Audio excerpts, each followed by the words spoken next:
সুপ্রিয় শিক্ষার্থীবৃন্দ এবং যারা আমাকে দেখছেন সবাইকে শুভেচ্ছা, আসসালামু আলাইকুম, আদাব এবং নমস্কার। বিশেষ করে শিক্ষার্থীবৃন্দ যারা 2020 এবং 2021 সনে একাদশ শ্রেণীতে ভর্তি হয়েছে তাদের উদ্দেশ্যে। সুপ্রিয় শিক্ষার্থীবৃন্দ, তোমরা জানো 2020-এর সেপ্টেম্বরের দিকে তোমরা বিশাল একটি আশা নিয়ে কলেজে ভর্তি হয়েছিলে, কিন্তু কোভিড-19 মহামারীর যে বৈশ্বিক যে অবস্থা, এর প্রেক্ষিতে তোমরা কলেজ থেকে তোমাদের সরাসরি যে শ্রেণী কার্যক্রম সেখান থেকে তোমরা বঞ্চিত। তার প্রেক্ষিতে আমাদের শিক্ষা মন্ত্রণালয়, মাউসি এবং বিজ্ঞজন তারা তোমাদের জন্য কি করা যায় বা কিভাবে তোমাদেরকে একটা ধারাবাহিক পড়াশোনা নিয়ে আসা যায় সেই বিষয়ে তারা চিন্তা ভাবনা করেছে এবং তারই একটা ফসল গত 13ই জুন আমরা সবাই জানি মাধ্যমিক ও উচ্চ মাধ্যমিক শিক্ষা অধিদপ্তর থেকে একটা সার্কুলার জারি হয়েছে 13ই জুন, এবং সেখানে অ্যাসাইনমেন্ট কার্যক্রমের সাথে শিক্ষার্থীদের সম্পৃক্ত করার একটা প্রক্রিয়া শুরু হয়েছে, যা গত 14 জুন থেকে শুরু হয়েছে।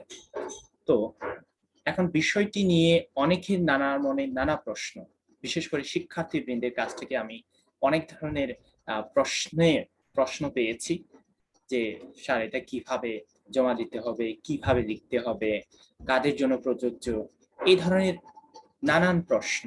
ঠিক অভিভাবক বৃন্দ একটা টেনশনের মধ্যে আছে। বিভিন্ন জনের কাছ থেকে আমরা এই ধরনের একটা মেসেজ পেয়েছি।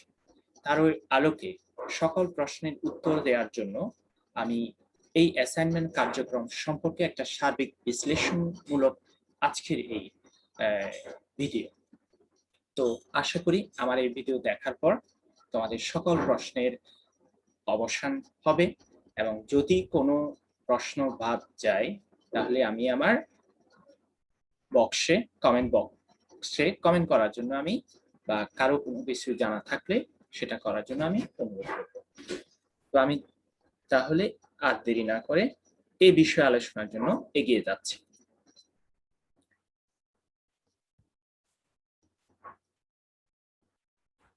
গত 13 জুন মাউসি থেকে যে সার্কুলারটি আসছে আমাদের শিক্ষা মন্ত্রণালয় মাধ্যমিক ও উচ্চ মাধ্যমিক অধিদপ্তর থেকে, আমরা দেখেছি এ ধরনের একটা গ্রিড তারা দিয়েছেন। এখানে আপনারা দেখতে পাচ্ছেন 2022 সালের এইচএসসি পরীক্ষার্থীদের জন্য পুনর্বিন্যাসকৃত পাঠ্যসূচির ভিত্তিতে প্রণীত অ্যাসাইনমেন্ট। বিশেষ করে সুপ্রিয় শিক্ষার্থীদের উদ্দেশ্যে আমি বলবো, ইতিমধ্যে তোমরা পুনর্বিন্যাসকৃত এই যে এনসিটিবি কর্তৃক একটা সিলেবাস এখানে তোমাদের দেওয়া হয়েছে।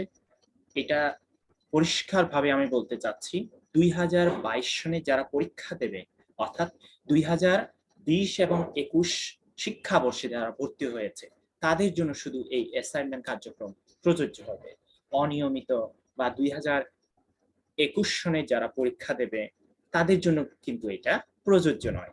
শুধুমাত্র 2020 এবং 21 শিক্ষাবর্ষে যারা ভর্তি হয়েছে এবং যারা আগামী 2022 সালে এইচএসসি পরীক্ষা দেবে, শুধু তাদের জন্য কিন্তু এই অ্যাসাইনমেন্ট কার্যক্রম পরিচালিত হবে। তো আসুন আমরা দেখি এখানে কি করতে হবে, কি এই বিষয়টা আমি গ্রিডের এই বিষয়টা একটু বোঝানোর চেষ্টা করছি। এখানে দেখো সপ্তাহ ভিত্তিক অ্যাসাইনমেন্ট নাম্বার ও সংখ্যা। সুপ্রিয় শিক্ষার্থীবৃন্দ, বিশেষ করে আমি তোমাদের উদ্দেশ্যে বলছি, এই যে এখানে দেখা যাচ্ছে গুচ্ছ 1, গুচ্ছ 2, গুচ্ছ 3, গুচ্ছ 4, গুচ্ছ 5 সকল বিষয়গুলোকে 5টি গুচ্ছে ভাগ করা হয়েছে।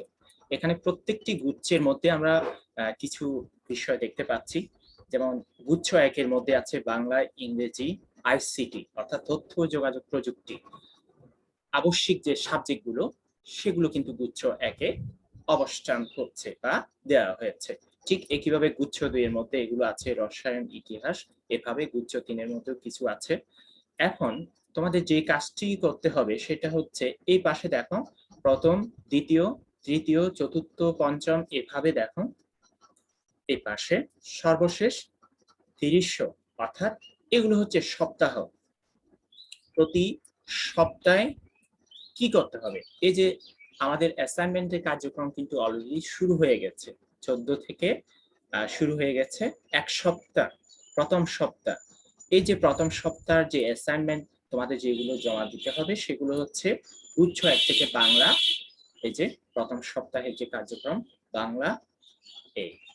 এরপর গুচ্ছ 2 থেকে নাই, গুচ্ছ 3 থেকে এই যে যে বিষয়গুলো আছে পদার্থ, পৌরনীতি ও সুশাসন, সুশাসন সরি অর্থনীতি, যুক্তিবিদ্যা, হিসাব বিজ্ঞান, খাদ্য ও পুষ্টি, এই বিষয়গুলো তোমাদের প্রথম সপ্তাহে জমা দিতে হবে। তাহলে দেখো বাংলা আবশ্যিক একটি সাবজেক্ট, সেই সাথে ধরো যারা বিজ্ঞানের ছাত্র তাদের জন্য বাংলার সাথে পদার্থবিজ্ঞান, যারা মানবিক বিভাগের স্টুডেন্ট তাদের জন্য হচ্ছে পৌরনীতি ও সুশাসন, যুক্তিবিদ্যা থাকলে কারো যদি যুক্তিবিদ্যা থাকে তাহলে হয়তো 2 এর অধিক হতে পারে। আর যারা কমার্স অর্থাৎ ব্যবসা শিক্ষা বিভাগের স্টুডেন্ট তাদের জন্য হিসাব বিজ্ঞান আর অর্থনীতি হতে পারে। এই 3টি অ্যাসাইনমেন্ট হয়তো তাদের জন্য প্রযোজ্য হতে পারে। তো প্রিয় শিক্ষার্থীবৃন্দ, আশা করি তোমরা বুঝতেছো অ্যাসাইনমেন্ট কিভাবে কখন জমা দিতে হবে। তাহলে প্রতি সপ্তাহের শেষে, এই যে 1 সপ্তাহ 14 থেকে যদি আমরা হিসাব করি তাহলে আগামী 20 তারিখ পর্যন্ত, হ্যাঁ 14, 15, 16, 17, 18, 19, 20 তারিখ পর্যন্ত তোমরা এই বাংলা এবং এই যে গুচ্ছ 3 থেকে যে বিষয়টা তোমার জন্য প্রযোজ্য সেই বিষয়ে অ্যাসাইনমেন্ট জমা দেওয়ার সময় পাচ্ছ। তারপর এই 7 দিন যখন শেষ হবে তারপর পরবর্তী সপ্তাহের অ্যাসাইনমেন্ট তোমার শুরু হবে। দ্বিতীয় সপ্তাহে যেমন এখানে দেখতে পাচ্ছ ইংরেজি, তাহলে ইংরেজি বিষয়ে এই যে এই অ্যাসাইনমেন্টটা শুরু হবে। গুচ্ছ 2, গুচ্ছ 3 এর যে বিষয়গুলো আবার ওই অ্যাসাইনমেন্ট শুরু হবে। এভাবে প্রত্যেক সপ্তাহে ন্যূনতম 2টো অ্যাসাইনমেন্ট তোমাকে জমা দিতে হবে। এই পাশে দেখো এভাবে 30 সপ্তাহে তোমার টোটাল 2টি করে অ্যাসাইনমেন্ট জমা যদি তুমি দাও তাহলে সেক্ষেত্রে তোমাকে 60টা অ্যাসাইনমেন্ট জমা দিতে হচ্ছে ইন টোটাল। আর সেক্ষেত্রে গুচ্ছ ওয়ারি যদি আমরা হিসাব করি অ্যাসাইনমেন্টের সংখ্যা এখানে যে আছে দেখো এই যে বাংলা এই প্রথম, এই যে বাংলা, ইংরেজি, তারপরে এই যে বাংলায় তোমাদেরকে জমা দিতে হবে 10টা অ্যাসাইনমেন্ট আর ইংরেজি হচ্ছে 10টা, আইসিটির জন্য 4টা ইন টোটাল। তো এভাবে টোটাল তোমার অ্যাসাইনমেন্টের সংখ্যা হবে কত 60টি অ্যাসাইনমেন্ট। এভাবে একটা গুচ্ছ আকারে তোমাদের অ্যাসাইনমেন্ট গুলো জমা দিতে হবে, যে পাশে লেখা আছে উপরে সপ্তাহ ভিত্তিক অ্যাসাইনমেন্ট নম্বর ও সংখ্যা। আশা করি তোমরা শিক্ষার্থীবৃন্দ এই বিষয়টা তোমরা বুঝতে পারছো। আর অনেকে প্রশ্ন করছে যে অ্যাসাইনমেন্ট কখন জমা দিতে হবে। অ্যাসাইনমেন্ট জমা দিতে হবে প্রতি সপ্তাহের শেষান্তে। সাধারণত সংশ্লিষ্ট শিক্ষা প্রতিষ্ঠান এটা একটা নোটিশ দিতে পারে বা ওনারা বলতে পারেন, বা নোটিশ না দিলেও তোমাদেরকে খেয়াল রাখতে হবে যে সপ্তাহ শেষে অবশ্যই আমার এই অ্যাসাইনমেন্টটি জমা দিতে হবে, তারপরে নতুন আরেকটা অ্যাসাইনমেন্ট তোমার শুরু হবে। এখন আমি যদি একটু সামান্য তোমাদের বিষয়টা একটু আলোকপাত করি, এভাবে শিক্ষার্থীবৃন্দ একটু দেখো, আমি যদি বাংলা বিষয়টা একটু নিয়ে নিই, এখানে সবাই একটু দেখো, এই যে ধরো প্রথম সপ্তাহের বাংলার যে অ্যাসাইনমেন্ট, অনেকে হয়তো একটু কনফিউশনে থাকবে যে এখানে শিরোনাম লিখতে হবে, শিরোনাম কোনটা বা কিভাবে হবে, ঠিক কিভাবে শুরু করবে, অনেকে হয়তো বুঝতেছে না। আমি বাংলার যদি এক্সাম্পল দিই, শিক্ষার্থীবৃন্দ এখানে দেখো অ্যাসাইনমেন্ট নাম্বার 1 বা 1, পরবর্তীতে যদি বাংলায় কোনো অ্যাসাইনমেন্ট থাকে তাহলে 2 হবে। হ্যাঁ, এই হচ্ছে তোমার অ্যাসাইনমেন্টের শিরোনাম বা নাম। অপরিচিত গল্প এবং বাস্তব দৃষ্টান্তের ভিত্তিতে নারীর এগিয়ে চলার পথে সহায়ক ভূমিকা চিহ্নিত করা, এটা হচ্ছে তোমার অ্যাসাইনমেন্টের শিরোনাম। এখানে শিক্ষণফল বা বিষয়বস্তু, এই বিষয় বা এই অ্যাসাইনমেন্ট শেষে তোমার যে শিক্ষণফল তোমার অর্জিত হবে বা তুমি যা শিখবে সেটা হচ্ছে এই কলামের মধ্যে। আর তোমার জন্য কিছু নির্দেশনা, অর্থাৎ এই অ্যাসাইনমেন্টটি করতে গিয়ে তোমাকে কোন কোন বিষয়গুলো পয়েন্ট আউট করতে হবে বা কোন কোন বিষয়গুলো অবতারণ করতে হবে। এখানে দেখো, অপরিচিতা গল্প অনুসরণে কল্যাণীর সংকট এবং এ থেকে বেরিয়ে আসার জন্য তার দৃঢ় যেটা মনোভাবের পরিচয়, এই বিষয়টা কিন্তু অবশ্যই তোমাকে অ্যাসাইনমেন্টে নিয়ে আসতে হবে। পরবর্তীতে আমি ডিটেলস আরো আলোপ করব। একটু দেখো, অনুপম এবং অন্যদের ভূমিকা ইতিবাচক হলে কল্যাণী জীবন কেমন হতে পারত, এর একটা বিবরণ তোমাকে দিতে হবে। বাস্তব অভিজ্ঞতা থেকে চেনা জানা কোনো নারীর এগিয়ে চলার পথে প্রতিবন্ধকতাগুলো সুনির্দিষ্টভাবে চিহ্নিত করা, এটা কিন্তু বাইরের থেকে তোমার সংশ্লিষ্ট বইয়ের সাথে মিলিয়ে এই পয়েন্টটা তোমাকে আলোচনা করতে হবে। কথিত গল্প ও চেনা জানা ঘটনার পরিপ্রেক্ষিতে নারীর এগিয়ে চলার পথে সহায়ক ভূমিকাগুলো চিহ্নিত করতে হবে। ঠিক আছে, এইটা সম্পূর্ণ তোমার ক্রিয়েটিভিটি। 5 নাম্বার যে এখানে শব্দ প্রয়োগ, বাক্য গঠন, বানান, বিরাম চিহ্ন যথাযথ রাখা, এগুলো কিন্তু তোমাকে ইয়ে করতে হবে। ঠিক একইভাবে এখানে দেখো রুব্রিক্স এর ডান পাশে এই যে মূল্যায়ন, তোমার যদি সবকিছু ইনফরমেশন দেওয়া থাকে সঠিকভাবে, তুমি যদি তথ্যগুলো দিতে পারো, তথ্য উপাত্ত, তাহলে তোমাকে তোমার স্কোর হবে 4। আর যদি একটু কম হয় তাহলে 3, 2, 1, এভাবে। ঠিক এই পয়েন্টগুলো তোমরা একটু দেখবে এগুলো ঠিক মতো তোমার অ্যাসাইনমেন্টে আসতেছে কিনা। তো এখানে ফার্স্ট প্রক্রিয়ায় তোমার নাম্বার যখন স্কোরিং হবে, হায়ার স্কোর যেহেতু 4, তাহলে ফার্স্ট পর্যায়ে তাহলে 4 পাশে কত 20, তোমার অ্যাসাইনমেন্ট কিন্তু 20-এ মূল্যায়ন হবে। পরীক্ষক তোমাকে ধরো এই তোমার বানান টানান ঠিক নাই বা বাক্য গঠন ঠিক হয় নাই, তোমাকে হয়তো 2 দিতে পারে, 3 দিতে পারে, 1 দিতে পারে। ঠিক আছে, কেউ 2, কেউ 1, এভাবে পেতে পারে। ধরো কেউ যদি এখানে তার এই তথ্য অতি সঠিক হয়েছে, তাহলে সে পর্যায়ে পরীক্ষক তোমাকে হয়তো 4 দিতে পারে। বা এই পর্যায়ে তোমার একটু ভালো হয় নাই বা খুব একটা ভালো হয় না, হয়তো 3, 2 দিয়ে দিল। এভাবে তোমার স্কোর 5টি পর্যায়ে স্কোর অ্যাড করে বা যুক্ত করে তোমার 20 নাম্বারের মধ্যে তোমাকে একটা স্কোর দিতে হবে। হয়তো ধরো তুমি 15 পেয়েছো, তো 15 হলে তোমার উত্তম, তোমার উত্তম। ঠিক অন্যান্য ফিজিক্স, পদার্থবিজ্ঞান, এই বিষয়গুলো এভাবে তোমাদেরকে করতে হবে। ঠিক আছে, তো আমি এদিকে যাচ্ছি না। শিক্ষার্থীবৃন্দ, সেই সাথে যারা আজকের আমার এই ভিডিওটি দেখতেছেন, বিশেষ করে অভিভাবক বৃন্দর জন্য এটা প্রযোজ্য। আমি এখন যে বিষয়টি এখানে আলোকপাত করতে যাচ্ছি সেটা হচ্ছে মাধ্যমিক ও উচ্চশিক্ষা অধিদপ্তর থেকে যে সার্কুলারটি এখানে দেওয়া হয়েছে সেটা নিয়ে আমি একটু আলোকপাত করতে যাচ্ছি। শিক্ষার্থীবৃন্দ, বিশেষ করে এখানে একটা বিষয়, শিক্ষা মন্ত্রণালয়ের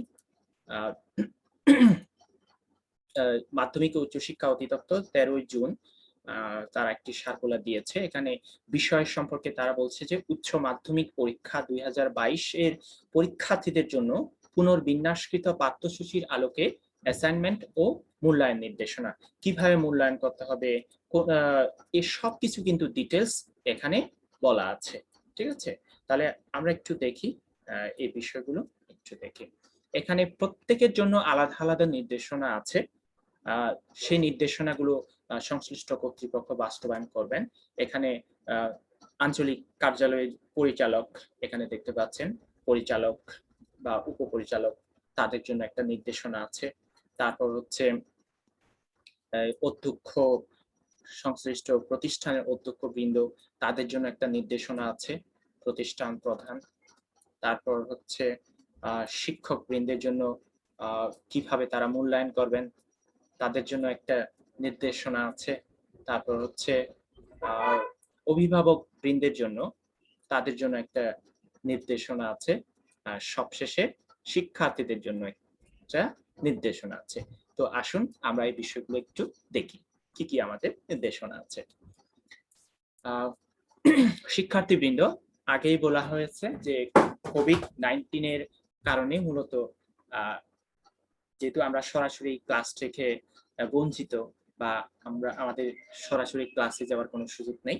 মূলত একটা পড়াশোনা আমাদের যে শিকন ফল, আমাদের সংশ্লিষ্ট পুনর্বিন্যাসিত যে সিলেবাস, সেই সিলেবাসের যে শিকন ফল যাতে আমাদের অর্জিত হয়, যাতে আমাদের উচ্চশিক্ষা গেলেও আমাদের এই শিকন ফলটা সঠিকভাবে আমরা প্রয়োগ করতে পারি, সে তার আলোকে কিন্তু আমাদের এই অ্যাসাইনমেন্ট কার্যক্রম। তো এখানে কিন্তু খুব সঠিকভাবে খুব চমৎকারভাবে অ্যাক্টিভলি তোমাদের অংশগ্রহণ করতে হবে।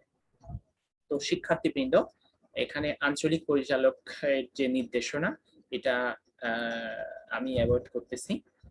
এরপরে প্রতিষ্ঠান প্রধানগণের যে নির্দেশনা, আমি এখান থেকে কিছু আলোকপাত করতেছি। আমাদের সম্মানিত অধ্যক্ষ মহোদয়গণ এই বিষয়টি নিশ্চিত করবেন। বিশেষ করে 1 নম্বরে আপনারা দেখেন, কোভিড-19 বিবেচনায় স্বাস্থ্যবিধি অনুসরণ পূর্বক শিক্ষক, শিক্ষার্থী ও অভিভাবকগণের স্বাস্থ্য সুরক্ষা নিশ্চিত করে কার্যক্রম পরিচালনা করতে হবে। এই অ্যাসাইনমেন্ট কার্যক্রমটি, যেহেতু আমরা জানি কোভিড-19 বাংলাদেশে এখন চলতেছে, পুরো বিশ্বের মধ্যে চলতেছে, তো আমাদের স্বাস্থ্য সেবার দিকটি কিন্তু যথেষ্ট গুরুত্ব দিতে হবে। তো এই বিষয়টি অধ্যক্ষ মহোদয় বা আমাদের সম্মানিত শিক্ষা প্রতিষ্ঠান প্রধানগণ নিশ্চিত করবেন। শিক্ষার্থী মূল্যায়ন কার্যক্রম বিষয়ভিত্তিক শিক্ষকবৃন্দের অংশগ্রহণ নিশ্চিত করতে হবে। সংশ্লিষ্ট বিষয়ের অ্যাসাইনমেন্ট সংশ্লিষ্ট বিষয়ের শিক্ষক দ্বারাই মূল্যায়িত হতে হবে। অর্থাৎ বাংলার শিক্ষক, বাংলার অ্যাসাইনমেন্ট ইংরেজি দিয়ে হবে না, বা ইংরেজির অ্যাসাইনমেন্ট অন্য কোনো শিক্ষক দিয়ে হবে না। ঠিক আছে, এটা নিশ্চিত করতে হবে। মূল্যায়ন কার্যক্রমে কার্যকারিতা ও ফলপ্রসূতা যা শিক্ষার্থী প্রদত্ত অ্যাসাইনমেন্ট নির্ধারিত কাজ মূল্যায়ন প্রক্রিয়া কিভাবে মূল্যায়ন করতে হবে, শিক্ষার্থীদের অ্যাসাইনমেন্ট এখানে একটা ফরম্যাট করা আছে, এটা নিশ্চিত করতে হবে। এখানে খুবই চমৎকার একটা পয়েন্ট, কোনো শিক্ষার্থী যেন অনৈতিক কোনো চাপের মুখোমুখি না হয় তা নিশ্চিত করতে হবে। এই বিষয়ে প্রয়োজনীয় আঞ্চলিক পরিচালক, উপপরিচালক কলেজ, সহকারী পরিচালক কলেজের সাথে যোগাযোগ করা যেতে পারে। অনেক শিক্ষার্থী হয়তো বিভিন্ন পরিস্থিতির সম্মুখীন হতে পারে, অনৈতিক কোনো পরিস্থিতির সম্মুখীন হতে পারে, এই বিষয়টি অফিস প্রধান নিশ্চিত করবে। তারপরে হচ্ছে নাম্বার 5, 14/6/2021 তারিখ থেকে পর্যায়ক্রমে সপ্তাহভিত্তিক অ্যাসাইনমেন্ট প্রদান ও জমানের কাজ শুরু করতে হবে। 14 তারিখ থেকে কিন্তু অলরেডি শুরু হয়ে গেছে তোমাদের শিক্ষার্থীবৃন্দ অ্যাসাইনমেন্টের কার্যক্রম। তো এটা কিন্তু অলরেডি বলা হয়েছে, ঠিক আছে। অ্যাসাইনমেন্ট বা নির্ধারিত কাজের ক্ষেত্রে সরবরাহকৃত গ্রিড অনুসরণ করতে হবে। গ্রিডের বিষয়টি আমি অলরেডি তোমাদের দেখিয়েছি, কিভাবে 1 সপ্তাহ শেষে আরেকটা অ্যাসাইনমেন্ট দিতে হবে, এই কিভাবে জমা করতে হবে, এইগুলো আরেকটু আমি পরে আসতেছি আস্তে আস্তে। আর গ্রিডে আমরা দেখেছি 1 সপ্তাহ পরেই কিন্তু পরবর্তী অ্যাসাইনমেন্ট শুরু হবে, ঠিক আছে। স্বাস্থ্যবিধি বজায় রাখার স্বার্থে প্রয়োজনীয় অ্যাসাইনমেন্ট বা নির্ধারিত কাজ জমা রাখার জন্য নির্ধারিত বক্সের ব্যবস্থা করতে হবে।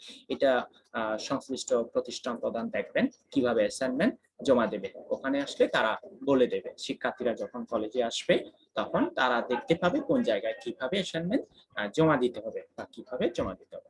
স্বাস্থ্যবিধি বজায় রাখার জন্য নির্দিষ্ট দিনে ও সময় বিভাগ বা শাখা ভিত্তিক অ্যাসাইনমেন্ট বা নির্ধারিত কাজ বিতরণ, জমা গ্রহণ করা যেতে পারে। এখানে একটা বিষয় শিক্ষার্থীবৃন্দ দেখুন, বিষয়ভিত্তিক অ্যাসাইনমেন্ট, নির্ধারিত কাজ বিতরণ, জমা। বিতরণের বিষয়টি হচ্ছে, অনেকে হয়তো প্রশ্ন করতে পারে যে অ্যাসাইনমেন্ট কি কলেজ থেকে নিয়ে আসতে হবে? জি না, অ্যাসাইনমেন্ট কলেজ থেকে নেওয়ার কিছুই নাই আসলে।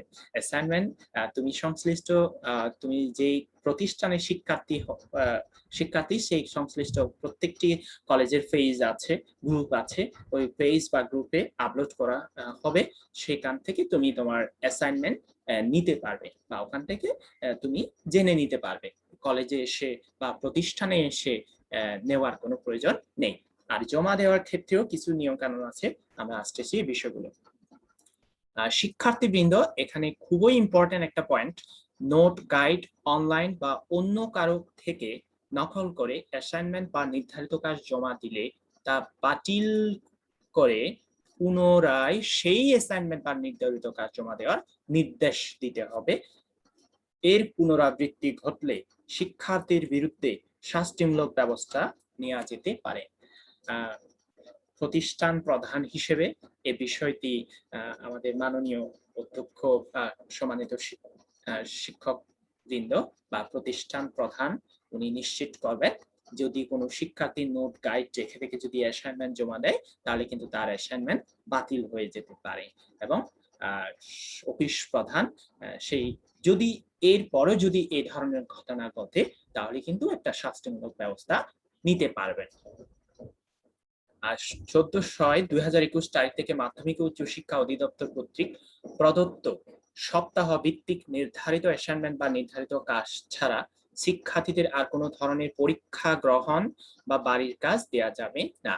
হ্যাঁ, শিক্ষার্থীদের যেহেতু অ্যাসাইনমেন্ট কার্যক্রম শুরু হয়েছে, এর বাইরে তাদের আর কোনো পরীক্ষা বা কোনো বাড়ির কাজ দেওয়া যাবে না। অনেকে এই প্রসঙ্গে একটা প্রশ্ন করেছিল আমাদের শিক্ষার্থী, দু একজন প্রশ্ন করেছে, স্যার এর ভিত্তিতে কি আমরা দ্বিতীয় বর্ষে উঠে যাব? বিষয়টি দ্বিতীয় বর্ষে উঠার বিষয় না। তোমরা আসলে অলরেডি সেকেন্ড ইয়ারের, যদিও তোমাদের সেখানে পরীক্ষা হয় না। এর ভিত্তিতে হয়তো তোমাদের শিখন ফল অর্জিত হচ্ছে কিনা এটা পরবর্তীতে সিদ্ধান্ত হবে, তোমরা কি সেকেন্ড ইয়ারে যাবে বা যাবে না, এটা নিয়ে আপাতত তোমাদের টেনশন করার কিছু নাই। ঠিক আছে, আপাতত তোমাদের যে অ্যাসাইনমেন্ট কার্যক্রম এখানে অংশগ্রহণ করো। এই নির্দেশনা শিক্ষক, অভিভাবক, শিক্ষার্থীর নিকট পৌঁছানো নিশ্চিত করতে হবে। 12 নম্বরে বলছে, শিক্ষক অ্যাসাইনমেন্ট মূল্যায়ন করে শিক্ষার্থীর সবল ও দুর্বল দিক চিহ্নিত করবেন এবং শুধুমাত্র দুর্বল অংশটুকু উন্নয়নের পরামর্শ দেবেন। শিক্ষার্থী শিক্ষকের পরামর্শ অনুযায়ী শুধুমাত্র দুর্বল অংশটুকু সঠিকভাবে লিখে পুনরায় জমা দেবে। এখানে একটা বিষয়, শিক্ষকরা যখন শিক্ষার্থীদের অ্যাসাইনমেন্ট মূল্যায়ন করবেন, এখানে সবল দিক, দুর্বল দিক, হ্যাঁ, কোনগুলো সে স্ট্রং বা কোনগুলোতে শিক্ষার্থী এখনো দুর্বল, এই বিষয়গুলো চিহ্নিত করে দিবেন। তারপর হচ্ছে সবল দিকগুলো তো লাগবেই না, দুর্বল দিকগুলো শিক্ষার্থীকে অবহিত করে আবার সেগুলো শিক্ষক জমা দিতে বলবেন। তারপর তিনি আবার মূল্যায়ন করবেন। এই হচ্ছে বিষয়। এখানে শিক্ষক বৃন্দের জন্য মূল্যায়ন নির্দেশনা আছে। শিক্ষক বৃন্দ কিভাবে মূল্যায়ন করবেন, বিশেষ করে শিক্ষার্থী বৃন্দ তোমাদের খাতাগুলো শিক্ষক, সম্মানিত শিক্ষক বৃন্দ কিভাবে মূল্যায়ন করবেন একটু দেখেন। মাধ্যমিক ও উচ্চ শিক্ষা অধিদপ্তর কর্তৃক ওয়েবসাইটে প্রকাশিত সপ্তাহ ভিত্তিক অ্যাসাইনমেন্ট গ্রিড অনুসরণ করতে হবে। অবশ্যই গ্রিড অনুযায়ী অনুসরণ করতে হবে।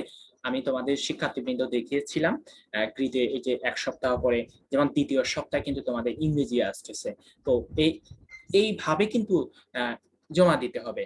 অর্থাৎ প্রথম সপ্তাহ শেষে প্রথম সপ্তাহের অ্যাসাইনমেন্ট প্রথম সপ্তাহে, দ্বিতীয় সপ্তাহে অ্যাসাইনমেন্ট দ্বিতীয় সপ্তাহে, এভাবে তোমাদের জমা দিতে হবে। প্রথম সপ্তাহে অ্যাসাইনমেন্ট যদি দ্বিতীয় সপ্তাহে জমা দাও, তাহলে কিন্তু এটা বার্ডেন হয়ে যাবে। হ্যাঁ, এবং সম্মানিত শিক্ষক বৃন্দের এটা মূল্যায়ন করা কঠিন হয়ে যাবে বা সঠিকভাবে প্রক্রিয়াটা অনুসরণ করা হবে না, বাধাগ্রস্ত হবে।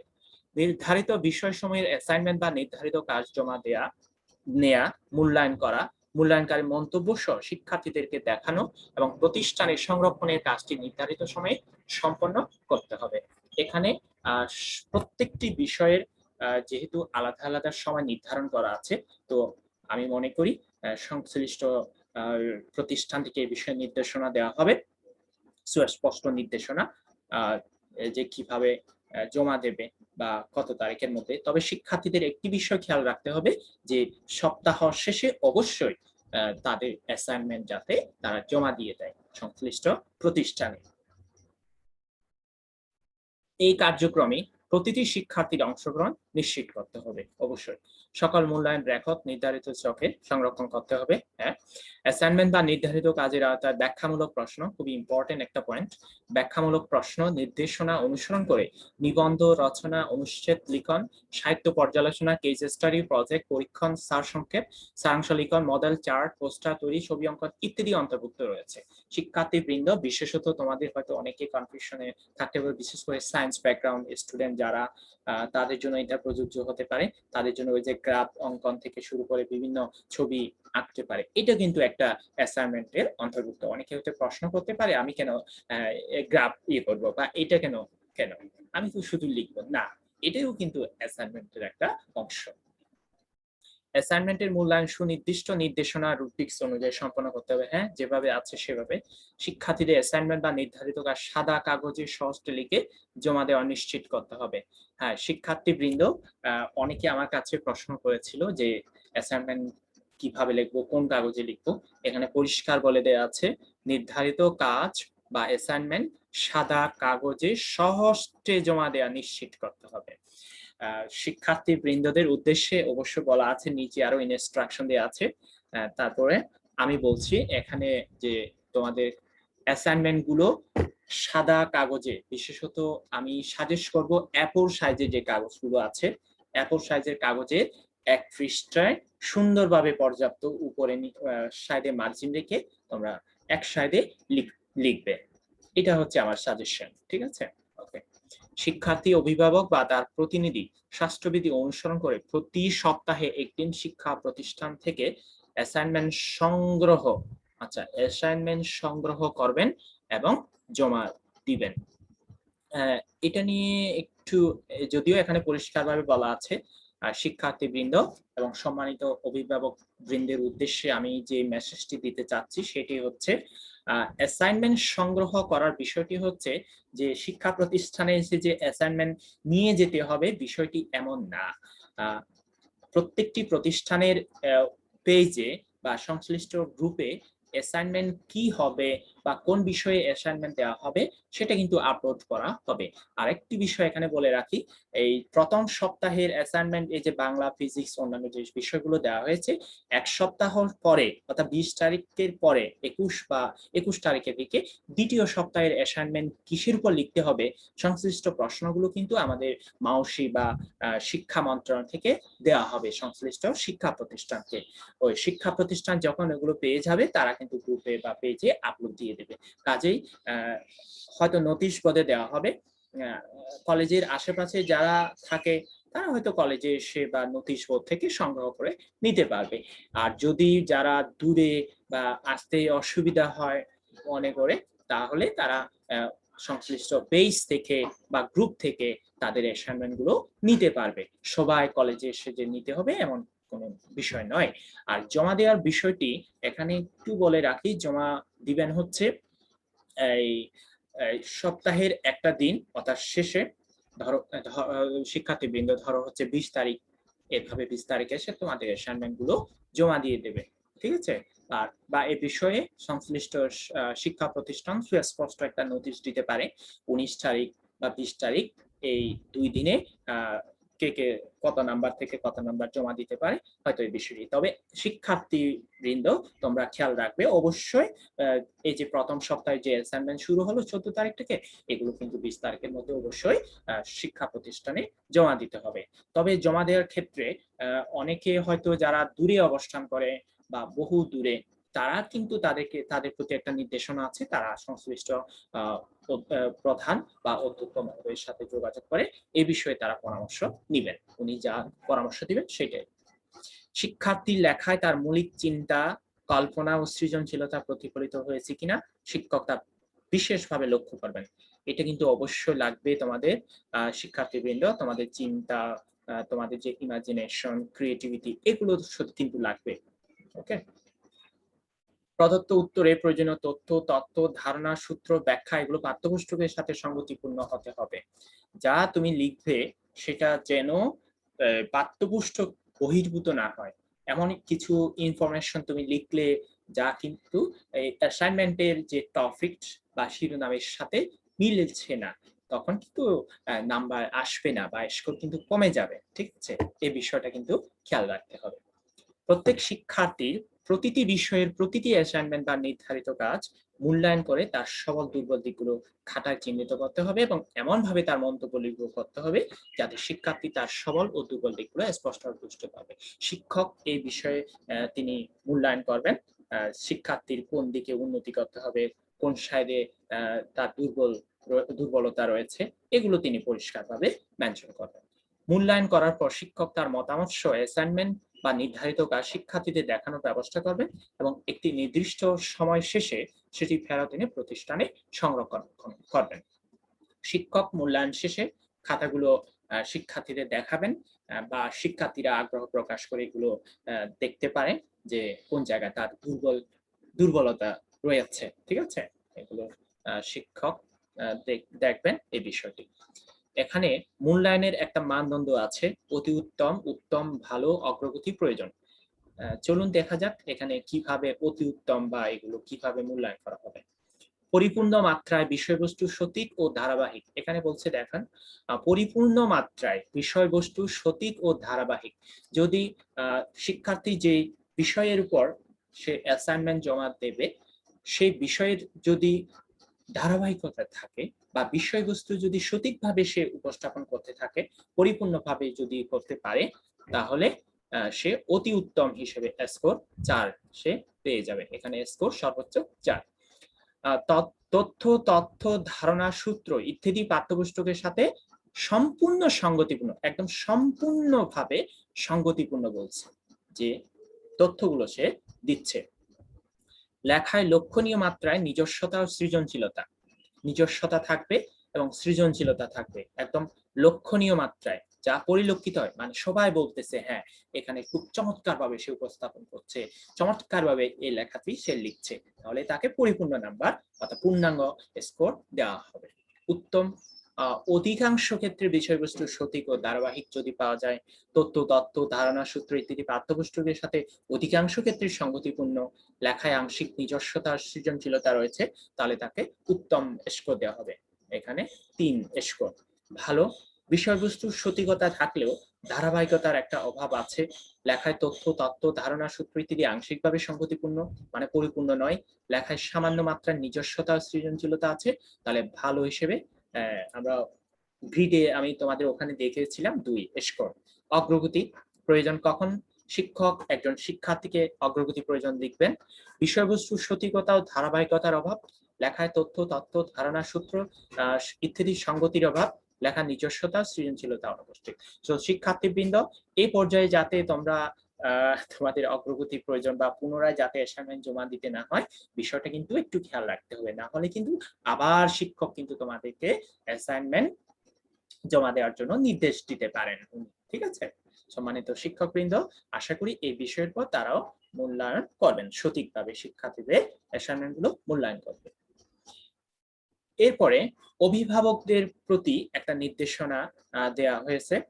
অভিভাবক বৃন্দেরও কিছু যেহেতু দায়িত্ব আছে, যেহেতু কোভিড-19 এই চলাকালীন সময় শিক্ষার্থীরা যদি শিক্ষা প্রতিষ্ঠানে আসে বা কিভাবে তারা অ্যাসাইনমেন্ট গুলো করবে, এই জন্য অভিভাবকদের প্রতি কিছু পরামর্শ দেওয়া হচ্ছে। শিক্ষার্থীদের সরকার প্রদত্ত স্বাস্থ্যবিধি অনুসরণে উৎসাহিত করা। শিক্ষার্থী যখন কলেজে আসবে তখন অভিভাবক বৃন্দ সে তাদের মাস্ক বা অন্যান্য স্বাস্থ্যবিধিগুলো ঠিকমতো পরিপালন করার জন্য তাদেরকে উৎসাহিত যাতে করে। শিক্ষার্থীদের অ্যাসাইনমেন্ট বা নির্ধারিত কাজের মূল্যায়ন প্রক্রিয়া তাদের শিক্ষণ ফল অর্জন যাচাই এবং কোন কোন ক্ষেত্রে তাদের ঘাটতি রয়েছে তা নিরূপণ করবে, তাই শিক্ষার্থী নিজে যাতে এই কার্যক্রমে অংশগ্রহণ তা নিশ্চিত করা। একটা বিষয় খেয়াল রাখতে হবে, শিক্ষার্থী যখন অ্যাসাইনমেন্ট করবে বাসায় অ্যাসাইনমেন্ট করার সময় অভিভাবক বৃন্দ একটু দেখবেন তারা অন্য কোনো গাইড বই বা বিভিন্ন নোট বই, গাইড বই এখান থেকে কোনো হুবহু তুলে দিচ্ছে কিনা বা আদৌ নিজের থেকে লিখতেছে কিনা, এটা কিন্তু একটু বাসায় নিশ্চিত করতে হবে। কারণ সে যদি গাইড বই, নোট বই এগুলো থেকে হুবহু লেখে, তাহলে কিন্তু তার অ্যাসাইনমেন্ট বাতিল হয়ে যেতে পারে বা পুনরায় তাকে আবার অ্যাসাইনমেন্ট করতে হতে পারে। তো আসলে এই যে অ্যাসাইনমেন্ট প্রক্রিয়া, এটা হচ্ছে তার শিক্ষার্থীর শিক্ষণ ফলকে যাচাই করা, সঠিক হচ্ছে কিনা, তার অর্জিত জ্ঞান পাঠ্যসূচি অনুযায়ী হচ্ছে কিনা, সেটা সঠিকভাবে যাতে রেজাল্টটা আমরা পেয়ে পাই, তার জন্য অভিভাবক বৃন্দরেও কিছু ভূমিকা আছে। আশা করি তাদের দায়িত্ব সেভাবে পালন করবেন। শিক্ষার্থীর অনুধাবন ক্ষমতা ও সৃজনশীলতা বৃদ্ধির জন্য তাদের সক্রিয় অংশগ্রহণে উৎসাহিত করা। শিক্ষার্থীদের একটু উৎসাহিত করতে হবে। শিক্ষার্থী যেন সময় মতো অ্যাসাইনমেন্ট বা নির্ধারিত কাজ সম্পন্ন করে এবং তা যেন নির্ধারিত সময়ে জমা দেয় তা নিশ্চিত করা। এটা কিন্তু খুবই ইম্পর্টেন্ট একটি বিষয়। অভিভাবক বৃন্দ বাসায় এই বিষয়টি একটু নিশ্চিত করবেন যাতে সঠিক সময়ে সঠিক অ্যাসাইনমেন্ট দিয়ে দেয়, অর্থাৎ প্রতি সপ্তাহ শেষান্তে বা সপ্তাহের মধ্যে অবশ্যই অ্যাসাইনমেন্টটি জমা দিতে হবে, না হলে কিন্তু তার জন্য একটা বার্ডেন হয়ে যাবে। নোট, গাইড, অনলাইন বা অন্য কোনো কারো লেখা থেকে হুবহু লিখে অ্যাসাইনমেন্ট বা নির্ধারিত কাজ জমা দিলে তা বাতিল হবে। তাই শিক্ষার্থীদের নিজেদের মতো করে লেখার প্রতি উৎসাহিত। আবার বলছি, বিশেষ করে সম্মানিত অভিভাবক বৃন্দ এবং শিক্ষার্থী বৃন্দ, বিশেষ করে তোমাদের উদ্দেশ্যে বলতে চাচ্ছি, কখনো এই নোট, গাইড বা অনলাইন থেকে বা অন্য কারো কাছ থেকে দেখে হুবহু জমা দেবে না। অনেকে হয়তো আসে না একদম সময়ের শেষ প্রান্তে, হয়তো সময় নাই, অন্য কারোর থেকে, বন্ধুর কাছ থেকে দেখে দেখে একদম হুবহু তুলে তুলে অ্যাসাইনমেন্ট জমা দিলাম, কোনো মতে না। এটা কিন্তু এতে করে তোমার আরো কাজ বেড়ে যাবে এবং তোমার জন্য এটা বার্ডেন। কারণ শিক্ষক যখন মূল্যায়ন করে দেখবে যে তোমার লেখা হুবহু হয়ে গেছে, তাহলে কিন্তু বাতিল হয়ে যেতে পারে। বিশেষ করে যে দেখাবে তারটাও বাতিল হতে পারে, আর যে লিখবে যার থেকে তারটাও বাতিল হয়ে যেতে পারে। তো এ বিষয়ে একটু সবাইকে সাবধানতা অবলম্বন করতে হবে। সম্পূর্ণ নিজের থেকে হোক, সেটা অল্প সামান্য, কিন্তু নিজের সৃজনশীলতা, মেধা, যোগ্যতা দিয়ে তুমি প্রমাণ করে দেবে যে তোমার অ্যাসাইনমেন্ট সঠিক এবং তুমি নিজের থেকে লিখবে। তুমি আগে দেখবে সংশ্লিষ্ট বিষয়ে টপিকসটা ওই ইউনিট বা অধ্যায়ে গিয়ে দেখবে, টেক্সট থেকে লিখবে। তোমাদের এনসিটিভি কর্তৃক যে সমস্ত পাঠ্যপুস্তকগুলো আছে এগুলো গিয়ে দেখবে ভালোভাবে। ওকে, এখানে শিক্ষার্থীদের জন্য সুস্পষ্ট নির্দেশনা আছে। তাহলে চলুন শিক্ষার্থীবৃন্দ, শিক্ষার্থীদের শিক্ষণফল অর্জনই মূল উদ্দেশ্য। হ্যাঁ, আমি আগেই বলেছি, পরবর্তী শ্রেণী বা উচ্চ শিক্ষার ক্ষেত্রে এটি সুবিধা প্রদান করবে। তাই জরুরি বিবেচনায় সকল নির্দেশনা অনুসরণ করতে হবে। যেহেতু পরবর্তী তোমরা যদি ইউনিভার্সিটি বা বিভিন্ন পর্যায়ে যদি যাও, তাহলে ইন্টারমিডিয়েট লেভেলে যে অনুশীলনগুলো আছে বা যে সমস্ত পাঠ্যসূচি আছে সেটা তোমাদের সঠিকভাবে কিন্তু অর্জন করতে হবে। অর্জন না করলে কিন্তু তুমি উচ্চশিক্ষায় যাওয়ার ক্ষেত্রে বা যেতে তোমাদের একটা প্রতিবন্ধকতা সৃষ্টি হতে পারে। মূলত সেই অর্জনটা যাতে তোমাদের সঠিকভাবে হয় তার জন্যই কিন্তু এই অ্যাসাইনমেন্ট কার্যক্রম। অ্যাসাইনমেন্ট বা নির্ধারিত কাজ তৈরি করতে এনসিটিভি প্রণীত, শিক্ষার্থীবৃন্দ এখানে পরিষ্কারভাবে লেখা আছে, দেখো, এনসিটিভি প্রণীত, অনুমোদিত, প্রকাশিত, দেখো এনসিটি, আবার বলছি আমি, এনসিটিভি প্রণীত, অনুমোদিত, প্রকাশিত নির্ধারিত শিক্ষাবর্ষের পাঠ্যপুস্তক ব্যবহার করতে হবে। হ্যাঁ, এনসিটিভি আবার এই বিভিন্ন বই অনুমোদন দেয়, এই বইয়ের বাইরে যাতে না হয়। এখানে আরেকটা বিষয় হচ্ছে নির্ধারিত শিক্ষাবর্ষের পাঠ্যপুস্তক। হয়তো দেখা যায় তোমার ২-৩ বছরে কিছু সংস্করণ বের হয়, কিছু কাটছাঁট হয়। এখন তুমি অ্যাসাইনমেন্ট লিখতে গিয়ে যদি তোমার ২ বছর আগের সেই সংস্করণের বই থেকে তুমি যদি অ্যাসাইনমেন্ট লেখো, তাহলে কিন্তু হবে না। তোমার ২০২০ এবং ২১ শিক্ষাবর্ষের জন্য প্রণীত যে সিলেবাস, হ্যাঁ, তোমরা ইতিমধ্যে জানো এনসিটিভি কিন্তু একটা পুনর্বিন্যাসিত একটা সিলেবাস দিয়েছেন। এই সিলেবাসের আলোকে কিন্তু তোমাদের অ্যাসাইনমেন্ট গুলো বা সংশ্লিষ্ট বই থেকে তোমাদের অ্যাসাইনমেন্ট গুলো করতে হবে। বাইরে থেকে কিন্তু অ্যাসাইনমেন্ট করা যাবে না। মূল্যায়নের ক্ষেত্রে শিক্ষার্থীর নিজস্বতা, সক্রিয়তা ও সৃজনশীলতা যাচাই করা হবে। তার নোট, গাইড বা অন্যের লেখা থেকে অ্যাসাইনমেন্ট বা নির্ধারিত কাজ জমা দিলে তা বাতিল হয়ে যাবে এবং পুনরায় সেই অ্যাসাইনমেন্ট বা নির্ধারিত কাজ প্রণয়ন করে জমা দিতে হবে। শিক্ষার্থীবৃন্দ খুব সাবধানে কিন্তু এই বিষয়টা তোমাদের হ্যান্ডেল করতে হবে। যদি তুমি বন্ধুর কাছ থেকে, তোমার বান্ধবীর কাছ থেকে দেখে দেখে বা অন্য কাউকে দিয়ে লিখে নাও, অ্যাসাইনমেন্ট জমা দাও, তাহলে কিন্তু তুমি ধরা খাওয়ার একটা সম্ভাবনা আছে বা তোমার কাজ আরো বেড়ে যাবে। কাজে সাবধান, তুমি নিজে থেকে নিজে হোক, এদিক সেদিক হতে পারে, কিন্তু নিজে বানিয়ে লিখে তুমি অ্যাসাইনমেন্টটা জমা দিবে। অ্যাসাইনমেন্ট বা নির্ধারিত কাজ নিজের হাতে লিখতে হবে, সাবধান, অন্য কাউকে দিয়ে কিন্তু লেখা যাবে না। বাসায় আছে না অনেকে আবার একটু অলস প্রকৃতি, ভাইকে দিয়ে, বোনকে দিয়ে লিখে নেয়, এটা কিন্তু করা যাবে না, নিজের হাতে লিখতে হবে। অ্যাসাইনমেন্ট বা নির্ধারিত কাজ লেখার ক্ষেত্রে সাদা কাগজ ব্যবহার করতে হবে। অ্যাসাইনমেন্টের প্রথম পৃষ্ঠায় শিক্ষার্থীর নাম, শ্রেণী, আইডি, বিষয়, অ্যাসাইনমেন্ট বা নির্ধারিত কাজের শিরোনাম স্পষ্টভাবে লিখতে হবে। এ বিষয়ে আমি তোমাদের একটা ফরম্যাট দেখাবো। এখানে শিক্ষার্থীবৃন্দ অনেকে প্রশ্ন করেছে যে কোন কাগজ ব্যবহার করব বা কিভাবে ব্যবহার করব। আমি আমার ক্লাসের শুরুতেই বলছিলাম যে সাদা কাগজ তোমরা ব্যবহার করবে, যে কোনো সাদা কাগজ, যে কোনো সাদা কাগজ ব্যবহার করা যাবে। সবচেয়ে ভালো হয় A4 সাইজের, এই ধরনের A4 সাইজের কাগজ, সাদা কাগজে তোমরা যদি পর্যাপ্ত মার্জিন এভাবে রেখে, এই পাশে মার্জিন, বা তোমরা স্কেল দিয়ে এভাবে টানতে পারো, স্কেল দিয়ে পাশে, এই পাশে, এই পাশে হালকা একটু মার্জিন রেখে, নিচেও একটু মার্জিন রেখে এক পৃষ্ঠায় তোমরা অ্যাসাইনমেন্ট গুলো লিখতে পারো। তাহলে আর অ্যাসাইনমেন্ট লেখা শেষ হলে তোমার যতগুলো কাগজ প্রয়োজন হবে সেই কাগজগুলো তুমি পিন আপ করে দিতে পারো। হ্যাঁ, একদম স্টাবলার দিয়ে স্টাবলার করে দিতে পারো, বা সুন্দর করে ওই যে ট্যাব পাওয়া যায় বাজারে, ওই ট্যাব দিয়ে এভাবে বান্ডিং করে দিতে পারো। ঠিক আছে, তো অ্যাসাইনমেন্টের উপরে একটা কভার পেজ থাকবে, একটা কভার পেজ আমি সমান্ত অভিভাবক বৃন্দ সহ অন্যদের সবাইকে আমি ওই একটা কভার পেজ কিভাবে লিখতে হবে সেটা আমি দেখাচ্ছি। এরপরে 6 নম্বরে কোনো শিক্ষার্থী শিক্ষা প্রতিষ্ঠান থেকে দূরে অবস্থান করলে এবং তার পক্ষে সরাসরি অ্যাসাইনমেন্ট গ্রহণ বা জমা দিতে সমস্যা হলে প্রতিষ্ঠান প্রধানের সাথে আলোচনাপূর্বক তার পরামর্শ মোতাবেক অ্যাসাইনমেন্ট গ্রহণ বা জমা বিষয়টি সমাধান করতে হবে।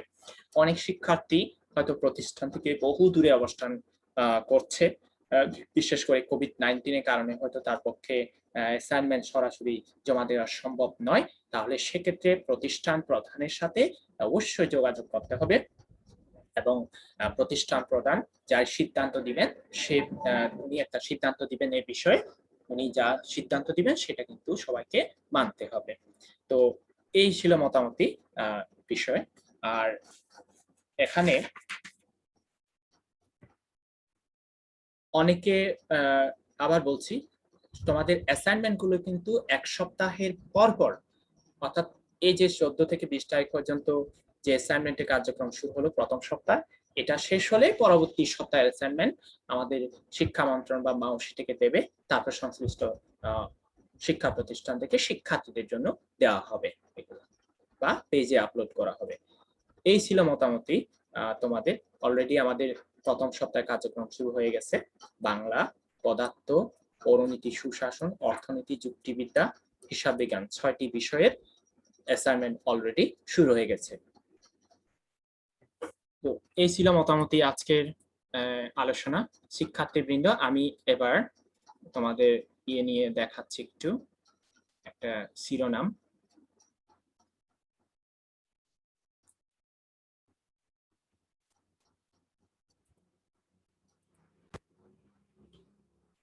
কিভাবে একটা অ্যাসাইনমেন্টের কভার পেজ তোমরা লিখবে সেই বিষয়টি আমি একটু দেখাচ্ছি। শিক্ষার্থীবৃন্দ একটু দেখো। A4 কাগজে তোমরা এভাবে লিখতে পারো অ্যাসাইনমেন্টের শিরোনাম বা শুধুই শিরোনাম, ঠিক আছে? শুধু শিরোনাম লিখতে হবে বা অ্যাসাইনমেন্টের শিরোনাম উপরে এভাবে দিতে পারো শিরোনাম। আমি একটা ফরম্যাট আকারে দেখিয়েছি। এই যে বাংলার যদি অ্যাসাইনমেন্ট হয়, অপরিচিতা গল্প এবং বাস্তব দৃষ্টান্তের ভিত্তিতে নারীর এগিয়ে চলার পথে সহায়ক ভূমিকা চিহ্নিত করা, এটা তোমরা শিরোনাম এভাবে লিখলে। তারপর হচ্ছে অ্যাসাইনমেন্টের শিরোনাম এভাবে লিখে নিতে পারো। বিষয় বাংলা প্রথম পত্র, যারা পদার্থ প্রথম পত্র, বিষয় কোড দিতে পারো 101 বা যার যার বিষয় কোড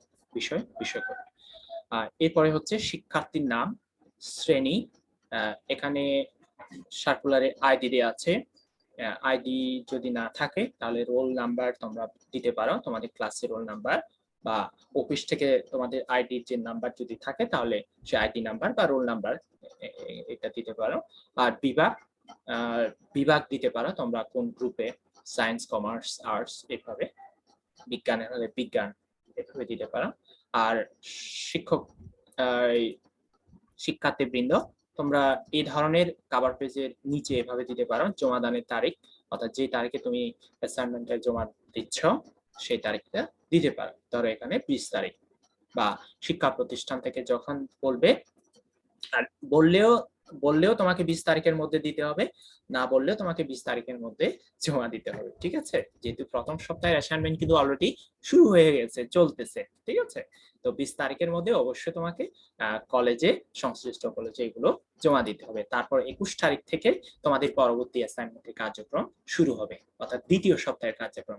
এটা শেষ হলে ধরো 27 তারিখ পর্যন্ত, তারপর 28 তারিখ থেকে তোমাদের আবার তৃতীয় সপ্তাহের কার্যক্রম শুরু হবে, তারপর আবার নতুন ভাবে প্রশ্ন দেওয়া হবে। এইভাবে তোমাদের কার্যক্রম চলবে এবং টোটাল 30 অর্থাৎ 30 সপ্তাহের একটা কার্যক্রম কিন্তু শিক্ষা মন্ত্রণালয় থেকে নেওয়া হয়েছে। তো শিক্ষার্থীবৃন্দ, আশা করি তোমরা বুঝতে পারছো। এতক্ষণ ধরে ধৈর্য ধরে তোমরা যা দেখলে সেজন্য আমি ধন্যবাদ জানাচ্ছি। আশা করি তোমরা সকল প্রশ্নের উত্তর পেয়েছো। আমি একটা বিষয় আবার একটু পুনরায় বলতে চাচ্ছি, তোমরা সবাই এই অ্যাসাইনমেন্ট কার্যক্রমে অংশগ্রহণ করবে। আর এই অ্যাসাইনমেন্ট কার্যক্রম, এই অ্যাসাইনমেন্ট গুলো অবশ্যই নিজের মেধা, সক্রিয়তা, সৃজনশীলতা বজায় রেখে করতে হবে। অন্যের কাছ থেকে বা বিভিন্ন বাজারে প্রাপ্য যে গাইড বই, ঠিক আছে, এগুলো থেকে কখনো লেখার চেষ্টা করবে না, তাহলে কিন্তু তোমার অ্যাসাইনমেন্ট বাতিল হয়ে যেতে পারে। একদম আমি যে গ্রিডের যে পয়েন্টগুলো দেখিয়েছি, মূল্যায়নের যে নির্দেশনাগুলো, তোমাদের জন্য যে কি কি পয়েন্ট থাকতে হবে, সেই পয়েন্টগুলো তোমরা পয়েন্ট আউট করার চেষ্টা করবে। তোমাদের অ্যাসাইনমেন্টে যে পয়েন্টগুলো চেয়েছে, সেই পয়েন্টগুলো একটু তোমরা দেখবে কি কি চাচ্ছে, সেগুলো ঠিক মতো তোমার অ্যাসাইনমেন্টে আসছে কিনা, এগুলো একটু দেখতে হবে।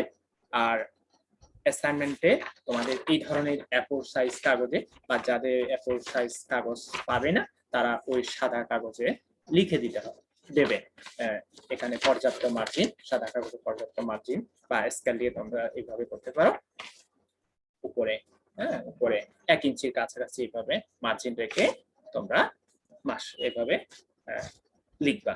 আর শিরোনাম তোমাদের আমি দেখিয়েছি, শিরোনাম একদম অ্যাসাইনমেন্টের একদম উপরে উপরে দিয়ে পিন আপ করে দিতে পারো তোমরা। হ্যাঁ, দুইটা বা তিনটা পিন স্টাবলার করে তারপর এটা কলেজে এসে অফিসে জমা দিবে, বা অফিস থেকে বলে দেবে কোন জায়গায় কাকে জমা দিতে হবে এই বিষয়টি।